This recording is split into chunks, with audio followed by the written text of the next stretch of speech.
आप सभी को मेरा नमस्कार। आप लोगों का एक प्रश्न आया है कि हम अपनी जन्म कुंडली में कैसे खुद से शुभ व अशुभ ग्रहों को निकाल सकते हैं। इस टॉपिक पे एक वीडियो बनाइए। तो आज हम लोग इसी बात को डिस्कस करने वाले हैं, इसी टॉपिक पे डिस्कशन करेंगे। तो सबसे पहले माँ भगवती, माँ शारदे का ध्यान करते हैं, माँ सरस्वती से प्रार्थना करके हम लोग क्लास को शुरू कर लेते हैं, है ना, बिना समय व्यर्थ करे।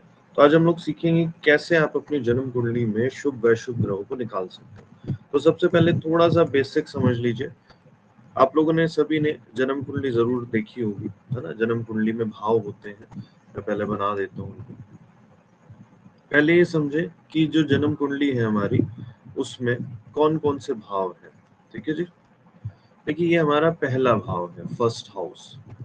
ये भाव फर्स्ट ही रहेगा, नंबर यहाँ पर कोई भी लिखा हो। आप पीछे की कुछ वीडियोस देखेंगे तो उसमें मैंने भाव बताए हुए हैं, राशियां बताई हुई हैं, राशियों के कर्म बताए हुए हैं, है ना, कि किस नंबर से कौन सी राशि है। जैसे 1 नंबर माने मेष राशि, 2 नंबर माने वृष राशि। तो नंबर यहाँ कोई भी लिखा हो, चाहे यहाँ पे 2 लिखा हो, चाहे यहाँ 3 लिखा हो, चाहे 4 लिखा हो, ये भाव पहला ही रहेगा। 1 नंबर लिखा है तो मतलब मेष लगन की कुंडली है, 2 नंबर लिखा है तो वृष लगन की कुंडली है, ऐसे ही आगे सोहन। 12 नंबर लिखा है तो मीन लगन की कुंडली है।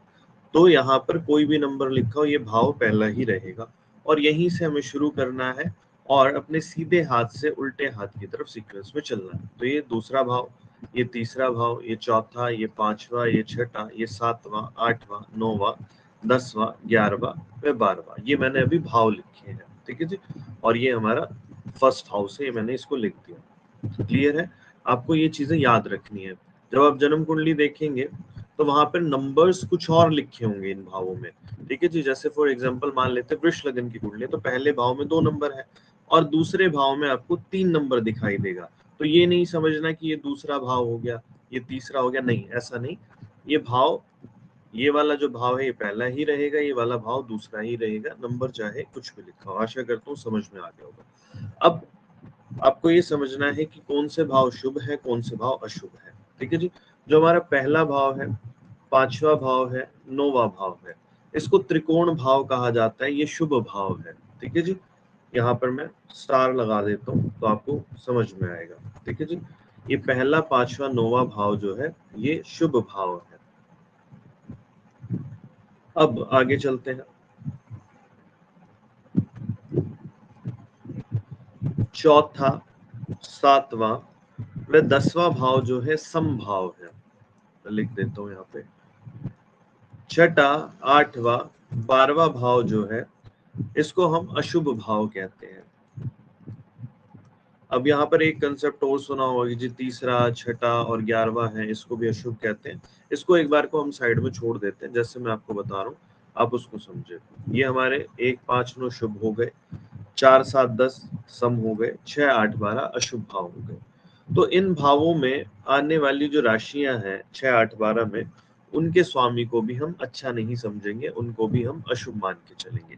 अब एग्जाम्पल मैं आप लोगों को देख के समझाता हूँ। अभी यहाँ पर आप देखेंगे कि दूसरे, तीसरे व 11वें स्थान को मैंने छोड़ दिया, तो यहाँ पे लिख देते हैं दूसरा, तीसरा, 11वां स्थान जो है ये कहता है कि मेरे भाव में जो राशि लिखी है उसके दूसरी राशि को देखो वो कहाँ है, उससे हम आप अंदाजा लगाएं कि मेरे को कैसा लेना है, कैसा समझना है। इसको अभी मैं समझाऊंगा आपको, तब समझ में आएगा। 1 मिनट दीजिएगा। चलिए, मान लेते हैं यहाँ पर मैं मेष लगन की कुंडली बना लेता हूँ एग्जाम्पल के तौर पे।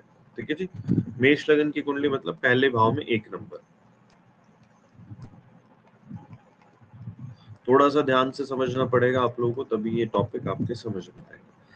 तो हमें पता है कि जी पहला भाव जो है वो शुभ है, 5वां शुभ है और 9वां भाव जो शुभ है। ठीक है जी। छठा भाव, 8वां भाव और 12वां स्थान अच्छा नहीं माना जाएगा। चौथा भाव, 7वां भाव और 10वां स्थान सम है। अब हमने इसको छोड़ दिया था, दूसरे, तीसरे में 11वें को, अकॉर्डिंग टू सिचुएशन ये चेंज होगा। तो आपको राशियों के क्रम याद होने चाहिए कि मेष राशि 1 नंबर, 7 नंबर माने तुला राशि, इसके स्वामी ग्रह कौन है, ये सब आप लोग पीछे की वीडियोस में देखेंगे, आपको समझ में आ जाएगा। ठीक है जी। तो 2 नंबर माने वृष राशि, दूसरे भाव में वृष राशि आई। अब दूसरा भाव कह रहा है भैया मेरी दूसरी राशि से पूछो वो कैसी बैठी हुई है, उसके हिसाब से मुझे शुभ या अशुभ में ले लो। तो इसको समझना है हमें।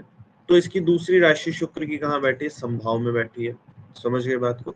तो हम शुक्र को सम की श्रेणी में ले सकते हैं। तो अब वापस से आ जाते हैं अपने टॉपिक पे। तो दूसरे तीसरे 11वें का कंसेप्ट आप समझ गए होंगे। मैं थोड़ा सा शॉर्ट में समझा रहा हूँ। मैंने अपना जो बेसिक कोर्स है वो आप सभी लोगों के लिए फ्री किया हुआ है। यदि आप मेरे बेसिक कोर्स का एक्सेस लेना चाहते हैं, वहाँ पे डिटेल्ड वीडियो 12-13 घंटे का कंटेंट आपको मिल जाएगा। तो वहाँ पे आप मेरे को मैसेज डाल दीजिए व्हाट्सएप पे, आपको कोर्स का एक्सेस मिल जाएगा। मैं नंबर लिख देता हूँ अपना, और डिस्क्रिप्शन में भी नंबर मिल जाएगा। बेसिक कोर्स जो है हमारा वो बिल्कुल फ्री ऑफ कॉस्ट है। एडवांस कोर्स जो है वो पेड है। तो जो लोग बेसिक कोर्स करना चाहते हैं मुझे मैसेज कर सकते हैं, जो एडवांस करना चाहते हैं वो लोग भी कर सकते हैं। ठीक है जी, नंबर है मेरा 730 52 45 320 7305245320। आप इस पर मुझे मैसेज करना, बेसिक कोर्स का एक्सेस मिल जाएगा। वहाँ पे डिटेल में मैंने इस टॉपिक को बहुत अच्छे से समझाया है, बट अभी भी कोशिश करूंगा मैं बेहतर तरीके से समझाऊं इसको। तो दूसरे तीसरे 11वें भाव की कहानी आपको समझ में आ गई होगी। अब शुभ अशुभ निकालना सीखते हैं। अभी हमने कोई ग्रह प्लेस नहीं किया है, इस बात का ध्यान रखेंगे। तो पहले भाव का जो स्वामी है उसको हम अच्छा ही मान के चलेंगे। अब आप कहेंगे जी 8वें भाव का स्वामी भी मंगल, पहले का भी मंगल। यहाँ पे आपने अभी कहा था कि जी 8वें भाव में जो राशि होगी 6ठे 12वें में, उसको अशुभ कहेंगे, परंतु ये तो पहले का भी लॉर्ड है ना। तो आप ऐसे माने कि अशुभता पे शुभता की जीत है, तो मंगल को हम अच्छा मानेंगे। पर अभी हमें प्लेसमेंट को भी देखना है, तो हम सीधा प्लेसमेंट के हिसाब से समझने की कोशिश करते हैं। पहले नैसर्गिक रूप से मतलब कुंडली के हिसाब से देख लेते हैं कि कौन से ग्रह शुभ है कौन से अशुभ है। तो हमने 1 5 9 के स्वामी को शुभ लेना है। तो यहाँ पे पहले भाव का स्वामी मंगल, उसको मैंने शुभ लिख दिया। 5वें स्थान का स्वामी सूर्य, इसको मैंने शुभ लिख दिया। 9वें स्थान का स्वामी गुरु, इसको शुभ लिख दिया। जब मैंने इसको शुभ लिख दिया है तो अब मैं इसको अशुभ नहीं लिखूंगा, भले इसकी जो दूसरी राशि है वो 6ठे 8वें 12वें में क्यों ही ना हो। क्योंकि लग्नेश पंचमेश नवमेश को, ध्यान से सुनना, लग्नेश पंचमेश नवमेश को षष्टेश अष्टमेश और द्वादशेश होने का दोष नहीं लगता। मैंने यहाँ एक शब्द प्रयोग किया है, होने का दोष नहीं लगता। अभी प्लेसमेंट की बात हमने नहीं की, आगे हम प्लेसमेंट की बात करेंगे। तो अब अशुभ की बात करेंगे तो 6ठे 8वें 12वें के स्वामी को अशुभ कहते हैं। तो 6ठे का स्वामी कौन है? बुध। ठीक है जी। इसको, इसकी दूसरी राशि देखो कहाँ है, ये तो जीरो वाले भाव में है। तो ये तो खुद ही कह रहा है मेरी दूसरी राशि को देखो, तो मुझे इसको अशुभ में लिख लेना है। ठीक है। अब 8वें का स्वामी मंगल, उसको तो मैं ऑलरेडी शुभ में ले चुका हूँ। 12वें का स्वामी गुरु, उसको भी मैं शुभ में ले चुका हूँ, तो इसको लिखूंगा नहीं, तो इसको छोड़ देते हैं। फिर और देखते हैं जी, समभाव में देखते हैं। तो चंद्रमा, शुक्र व शनि, ठीक है जी, ये समभाव के स्वामी, इनकी दूसरी राशियों को चेक कर लीजिए। शुक्र की दूसरी राशि 0 वाले भाव में, शनि की दूसरी राशि 0 वाले भाव में, चंद्रमा की तो कोई दूसरी राशि होती नहीं, कर्क राशि एक ही है, तो वो समभाव में है। तो हमारे चंद्रमा, शुक्र व शनि ये सम की श्रेणी में आ गए। ठीक है जी। राहु केतु का मैं नेक्स्ट वीडियो में समझाऊंगा कैसे शुभता अशुभता निकालनी है डिटेल में। अभी पहले इन 7 ग्रहों पे हम बात करते हैं। तो ये तो मिल गए आपको जन्म कुंडली में नैसर्गिक रूप से, इसको मान लीजिए। ठीक है। एक नैसर्गिक रूप अलग होता है जिसमें हम कहते हैं जी गुरु शुभ है, शुक्र शुभ है, उसको बात नहीं कर रहा, वो भी मैंने पढ़ाया हुआ है पहले। यहाँ पर मैं जन्म कुंडली के हिसाब से बात कर रहा हूँ। अब हमने इन ग्रहों को प्लेसमेंट के हिसाब से देखना, तो आप अपने दिमाग में ये रखें, मैं यहाँ पे अलग से इसको लिख देता हूँ। हमने मेष लग्न की कुंडली में नैसर्गिक रूप से शुभ में मंगल को लिया, सूर्य को लिया और गुरु को लिया। ठीक है जी। अशुभ में बुध को लिया और सम में चंद्रमा, शुक्र व शनि को लिया। ठीक है। अभी हमने ग्रहों को प्लेस नहीं किया था। अब असली कहानी अब शुरू होगी जब हम ग्रहों को प्लेस्ड करेंगे। अब हमें पता लगेगा कि आपकी जन्म कुंडली में कौन से ग्रह अच्छे हैं, कौन से ग्रह बुरे हैं। ठीक है जी। जो शुभ ग्रह आपको दिखाई दे रहे हैं वो भी अशुभ की श्रेणी में आ सकते हैं। और ये मैं बहुत हल्के तरीके से, बेसिक तरीके से आपको समझाने का प्रयास कर रहा हूँ। आगे चल के इन चीजों में थोड़ा सा कुछ परिवर्तन आपको देखने को मिलेगा, वो मैंने आगे सिखाया हुआ है। चलिए जी, अब ग्रहों को प्लेस कर देते हैं। एग्जाम्पल के तौर पे लग्नेश मंगल जो है वो 12वें स्थान में चले गए। अब ये लग्नेश है, शुभ थे, पर ये तो 12वें में चले गए। अब हमें प्लेसमेंट के हिसाब से शुभता अशुभता को यहाँ पे समझना है और सम। ठीक है जी। 3 कैटेगरी हमने बना ली। अब लग्नेश मंगल बुरे स्थान में चले गए, इसको फिर मैं शुभ में नहीं लिखूंगा, इसको मैं अशुभ में लिखूंगा। अगर ये अपनी राशि में होते, ये लाइन लिख लीजिए, अगर लग्नेश पंचमेश नवमेश 6ठे 8वें 12वें स्थान में अपनी राशि में है या फिर अपनी उच्च राशि में है, तब तो उसको शुभ की श्रेणी में लेंगे, अदरवाइज उसको अशुभ की श्रेणी में ही रखना पड़ेगा। ठीक है जी। ऐसे ही चतुर्थेश, सप्तमेश और दशमेश के लिए भी ये कंडीशन लागू होगी।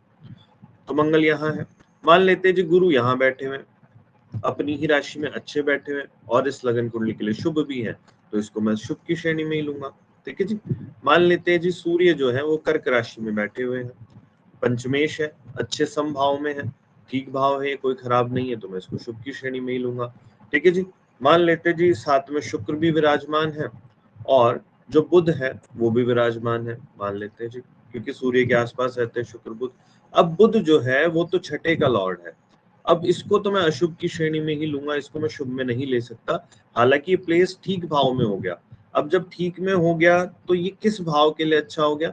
छठे के लिए। छठे को इसने बल दे दिया, परंतु चौथे स्थान को कहीं ना कहीं जाके इसने पीड़ित किया, तो इसकी दशा अंतरदशा को मैं अभी अच्छा काउंट नहीं करूंगा, अशुभ में लूंगा। ठीक है। आगे चल के बुध भी अच्छा फल दे सकता है, उसको आप आगे समझेंगे एडवांस में कैसे देखना है आपको, कैसे दशा गोचर के कॉम्बिनेशन को लगाना है। अभी के लिए आप इसको अशुभ समझे। ठीक है।